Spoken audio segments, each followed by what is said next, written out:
Magandang araw mga kaibigan. Bigyan natin ng reaction, opinion itong post ng News That Matters. Ito. Pahayag ito ni ex-Senator Bong Revilla. Naglabas siya ng hinaing, reklamo sa gobyerno sa pinagdadaanan niya ngayon. Sabi niya, nakakalungkot po, parang wala yatang due process. Ramon Bong Revilla Jr. Naglabas ng pahayag si dating Senator Bong Revilla sa pamamagitan ng Facebook Live. Kasunod ng inilabas na warrant of arrest ng Sandigan Bayan 3rd Division, kaugnay ng kasong malversation of public funds through falsification of public documents. Okay. Napag-alaman natin na magkahiwalay, dalawang kaso ang naisampa kay ex-Senator Bong Revilla. Ang isa yung graft and corruption, nakapagpiyansa 90,000 na piyansa doon sa graft and corruption. I think 4th Division sa Sandigan Bayan. Itong mas mabigat na kaso, malversation of public funds through the falsification of public documents. Hawak ito ng 3rd Division. Non-bailable. Baka ito yung nirereklamo niya. Sabi niya, parang wala yatang due process. Bakit alanganin yung parang wala yata? Makikita nyo, alanganin yung kanyang statement. Dapat sabi niya, walang due process. Tapos, i-state niya, anong nawala sa due process. Kasi ang pagkakalam ko, ganito. Ang korte, bago mag-issue ng warrant of arrest, titignan niya yung nangyari sa baba. Ibig sabihin dito sa ombudsman. Nagkaroon ba ng preliminary investigation? Yun ang due process. Ang una dyan, i-file yung reklamo sa ombudsman. So, ang due process, isusubpuena itong inakusahan, Senator Bong Revilla, at magsasubmit siya ng counter affidavit. Ang alam ko niyan, dalawang round yan eh. Nagreklamo ICI o ang DPWH, sila nag-file ng reklamo sa ombudsman. So puwena, ang due process ganito. Pagkatanggap ng subpoena, mag-submit ng counter affidavit itong kampo ni ex-Senator Bong Revilla. Yung counter affidavit niya, furnish ang DPWH or ICI, magsasubmit ng reply. Pag-submit ng reply, ang kampo ni ex-Senator Revilla, magsasubmit na naman ng counter reply. And then, ang ombudsman, i-assess niya na kung may probable cause o wala. Pag nakita ng ombudsman na may probable cause, yun, nagsampa na siya ng kaso sa Sandigan Bayan.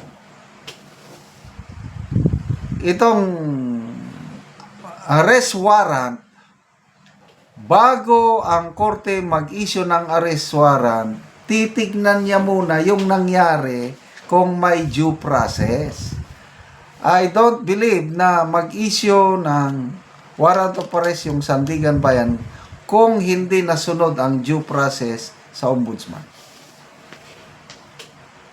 So itong warrant of arrest is still a part of due process. Problema nga lang dahil non-bailable, kulong siya. So habang doon na, ang next na dyan is arraignment na tinatawag. Yung bang you plead guilty or not guilty. Yun ang arraignment. Pag sinabi na guilty, yun, mapapadali na yun.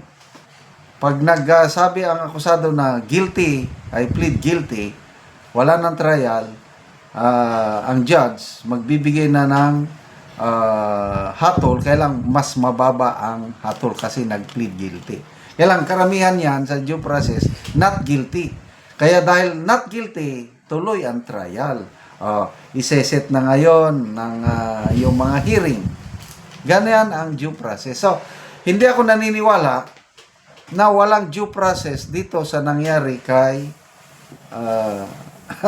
ex-senator Revilla. Okay, tingnan natin ang people who reacted.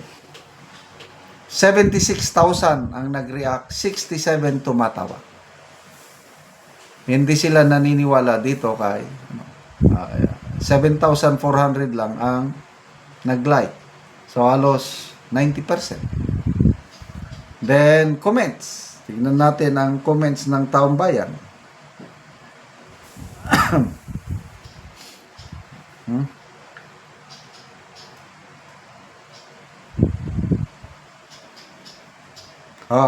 Sabi dito, what's happening to you right now is part of due process. Correct. Marbs Suyom, from Napoles until Diskaya, suki ka na talaga. Oo nga eh. Dapat natuto na sana dahil na-involve na siya sa Napoles scam. Christopher Salazar, nung nangulimbat ka ba, may due process? Ernest Ligon, may warrant of arrest nga which is part of the due process. Nosads Melon Surids, due process, overdue ka na, loko. Val Aganinta, warrant was served to you properly and you were read your rights. You underwent procedural medical exam. Ano pa bang hinahanap mong due process? Gilbert Tamok, no choice sir, walang ibang option kundi harapin ang kaso mo at believe nga ako sa iyo, hindi ka nagtago, hindi ka tulad ng ibang politiko nagtago pag may kaso. Yan. Saludo ako kay ex-senator Revilla dahil hinarap niya ang kaso niya. Kaya may nakita kong post kanina, ang PNP chief na nawagan sa ibang may kaso na humarap. Gayahin ninyo si ex-senator Revilla. Salamat mga kaibigan sa inyong pagsubaybay sa ating channel. Nakakatulong kayo ng malaki sa tribong Talandig ng Bukidnon dahil ang income natin sa channel na ito is pantulong po sa tribo. Namimigay tayo ng mga libreng yero at pako para makapagpatayo sila ng mas maayos na tirahan. Panoorin nyo ang video na ito. Karon mo nasad niya mag-atop sa yero nga natagaan. Yeah. Salamat sa sin. Nakabalay na ko sa inaban. Okay na.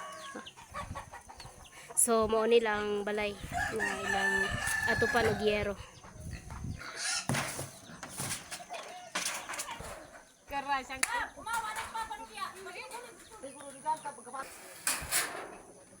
Ikaw yung bong kami na salak.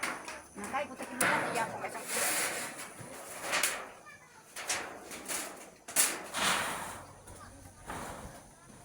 Ay, butawan ni dito pagkira. Daan na lesin ko. Hindi ka pagtuwa. Hindi ka idla bisuk. Ura ba ito makibigyan ko diga bay. Ha? Alam ko para na sa pagtuntaan. Kapag pangita. Kadang.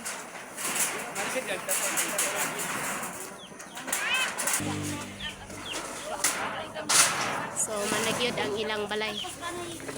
So makita gyud nato nga nahuman na. So managyod.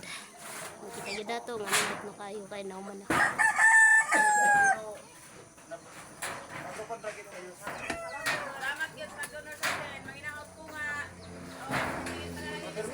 O karon kuya human na niyang imong balay og nindot na gid kaayo. So unsa ang imong masulti kuya?